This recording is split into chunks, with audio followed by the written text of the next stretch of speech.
Est-ce qu'il faudrait acheter ou recharger des positions sur du PP, du XRP et du Shiba Inu actuellement? C'est la question qui m'est posée avec récurrence depuis quelques heures, liée au fait que Honda se livre au paiement en crypto-monnaie et aurait choisi principalement 3 crypto-monnaies, à savoir les 3 citées précédemment. D'aucuns pensent que ce serait un signal d'achat quand d'autres seraient tout simplement en train de FOMO. Et la question qui se pose est celle de savoir si du fait de cette nouvelle, on assisterait tout simplement à une hausse de ces crypto-monnaies dans les jours, semaines ou encore mois à venir, et ce malgré la période de bear market. Si fondamentalement on observerait des bonnes nouvelles, il est important de se tourner vers le côté technique pour voir les différentes configurations qui nous permettraient d'émettre des hypothèses vis-à-vis de ces différentes monnaies précédemment citées.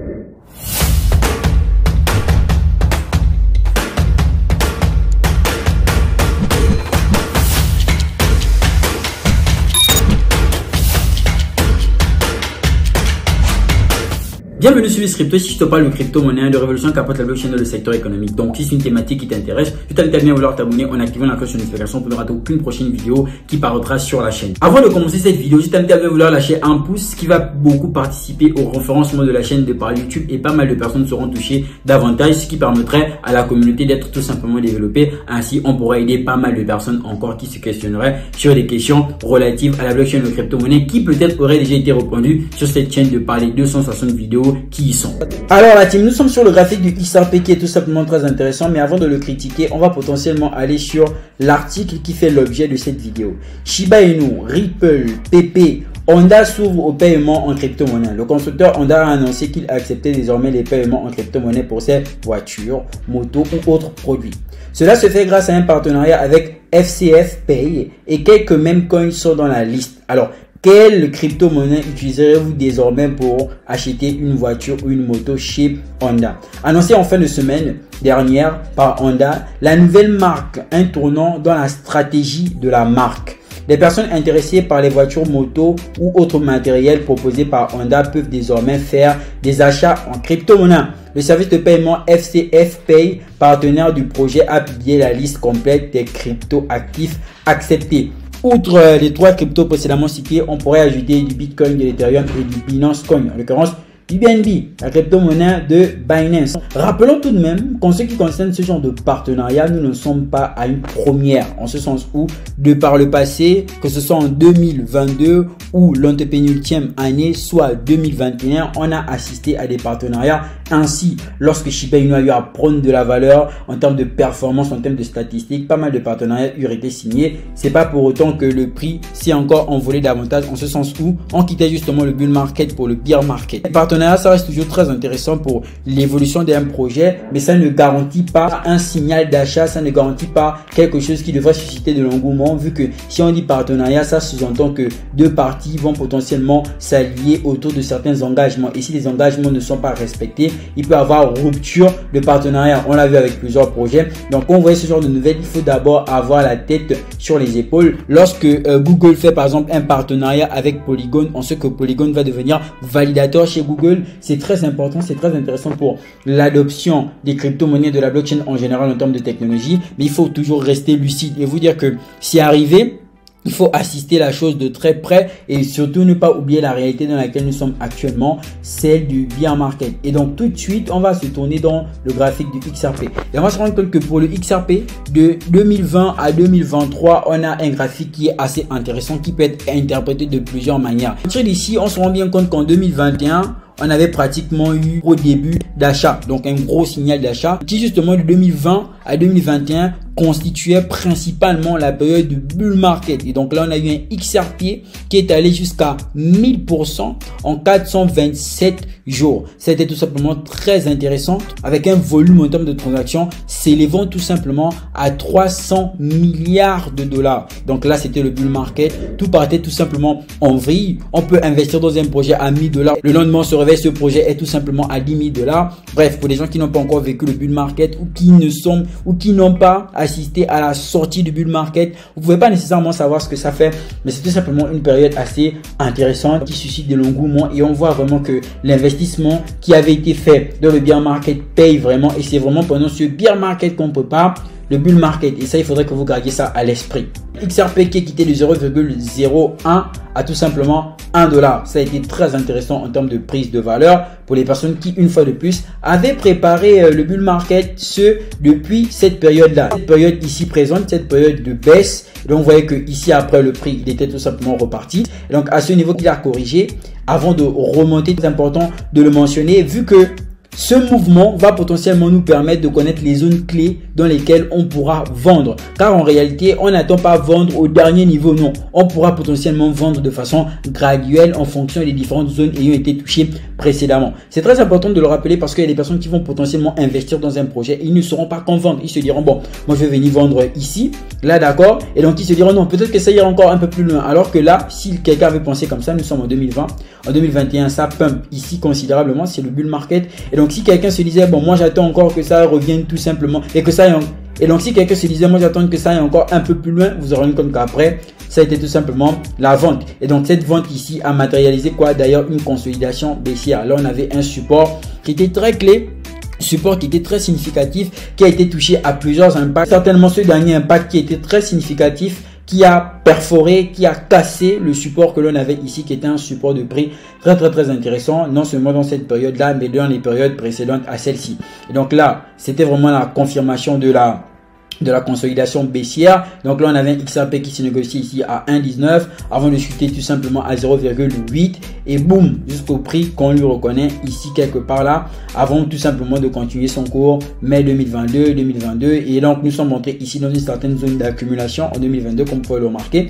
2022, mai, septembre, jusqu'en septembre 2023, on était ici dans cette petite zone d'accumulation. Et donc, après, le prix a essayé de retourner, toucher cette résistance, d'accord? Vu que lorsqu'il quitte ici de la consolidation baissière, il crée potentiellement une résistance assez intéressante. Le support aussi est un support qui est potentiellement un support haussier. Ce qui nous a conduit à cette figure, ce pattern que l'on va interpréter par figure symétrique, par un triangle symétrique réputé tout simplement pour son indécision. Il y a un certain resserrement au niveau du prix, d'accord, on a quitté ici, tout comme on a aussi quitté ici, et donc ici on a un resserrement au niveau du prix, sans même utiliser les bandes de Bollinger, on peut déjà voir tout de suite là que nous sommes dans une certaine phase accumulative. Et donc cette phase accumulative est en train de rejoindre le sommet du triangle symétrique, et on sait que le triangle symétrique, lorsqu'il va faire cette accumulation, ce sera potentiellement pour prendre une décision.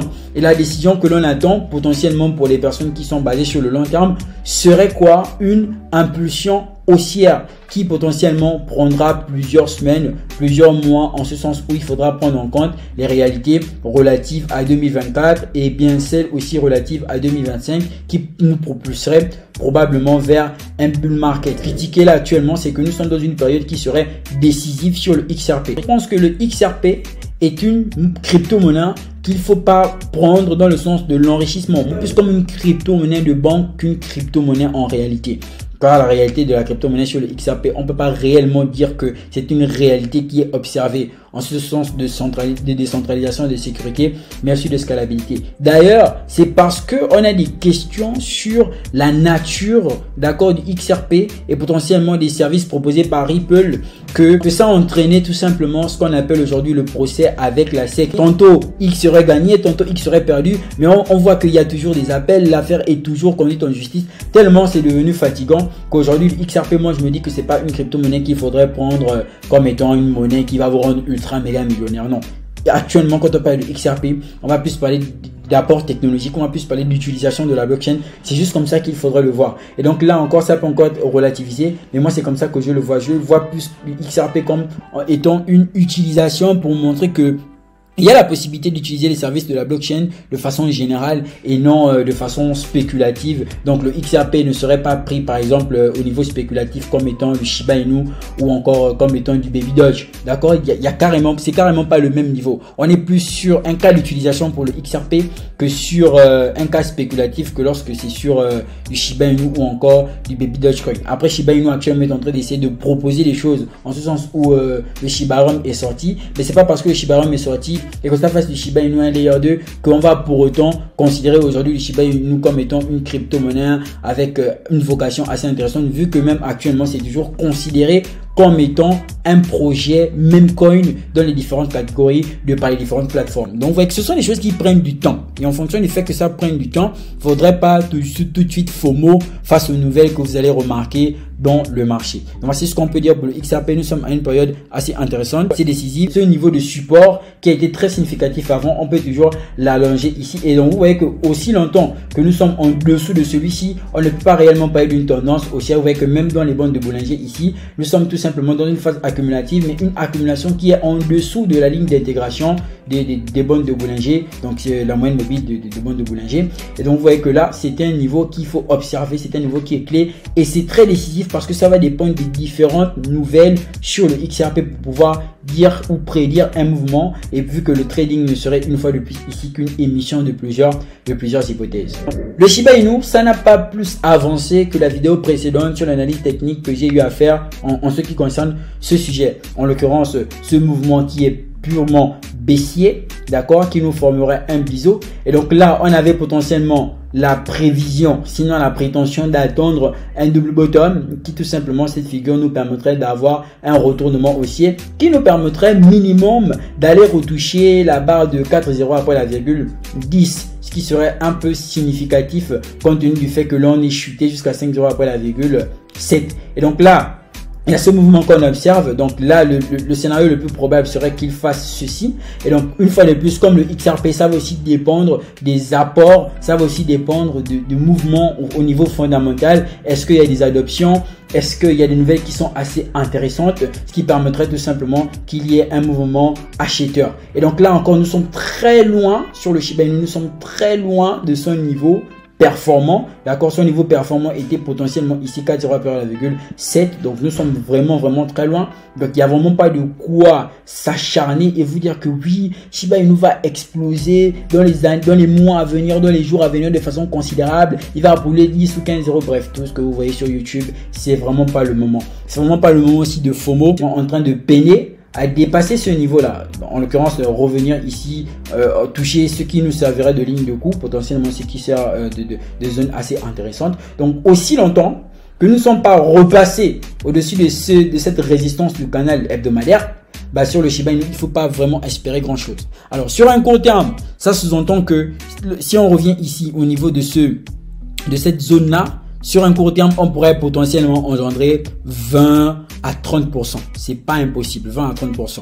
Mais après, pour qu'il y ait une hausse assez considérable, très franchement, il faudrait déjà qu'on soit capable de repasser au-dessus de ce biseau qui est là. Et donc, il faudrait qu'on revienne au moins se toucher cet objectif théorique qui est la barre de 4,0 après la virgule 1664. Donc sur le Shiba Inu, une fois de plus, pas de quoi susciter de l'engouement actuellement. Une fois de plus, pour les personnes qui croiraient encore, pour les personnes qui ont des positions, ça peut potentiellement être le moment pour vous de bien regarder le graphique et de suivre votre stratégie. Et donc ici, même chose dans les bandes de Bollinger, on est pratiquement sur une tendance qui est bel et bien baissière. Le prix est en dessus de la ligne d'intégration. Nous ne sommes pas prêts de repartir de sitôt. En tout cas, bien évidemment, il faudra que l'on ait des news assez intéressantes. Si par ailleurs, Bitcoin continue à faire ce qu'il a eu à faire hier, en l'occurrence, une grosse baisse. Et donc sur le Bitcoin, en daily, vous allez remarquer que on était venu retoucher ce support qui était très intéressant. En l'occurrence, le support de 24 000, 25 000 dollars, ce qui constitue tout simplement un niveau dangereux. C'était un niveau dangereux dans ce sens où si on cassait ce niveau, on allait encore aller plus bas. Et donc là, potentiellement, pas mal d'institutions allaient être encore une fois de plus en perte. Pas mal d'investisseurs particuliers allaient être en perte. Donc vous voyez que là, on était venu faire un pullback sur ce support. Ici, sur ce support de ce biseau.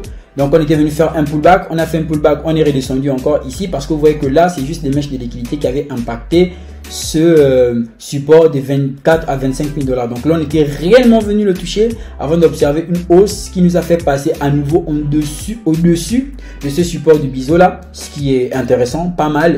Et donc là, potentiellement, on peut émettre plusieurs scénarios, mais quoi qu'il en soit, il n'y a pas vraiment grand chose sur le Bitcoin. Et donc, s'il n'y a vraiment pas grand chose sur le Bitcoin, autant que le Bitcoin reste stable et on pourra potentiellement assister peut-être à des prises de valeur sur d'autres projets ou de perte de valeur. Mais Mais quoi qu'il en soit, techniquement, actuellement, nous sommes dans la réalité commune qu'est une réalité de bear market. Donc, voici ce que je pouvais dire dans cette vidéo. Alors, en ce qui concerne PP, est-ce qu'il y a réellement grand chose à dire? Je ne pense pas, parce que voici ce que l'on a en daily.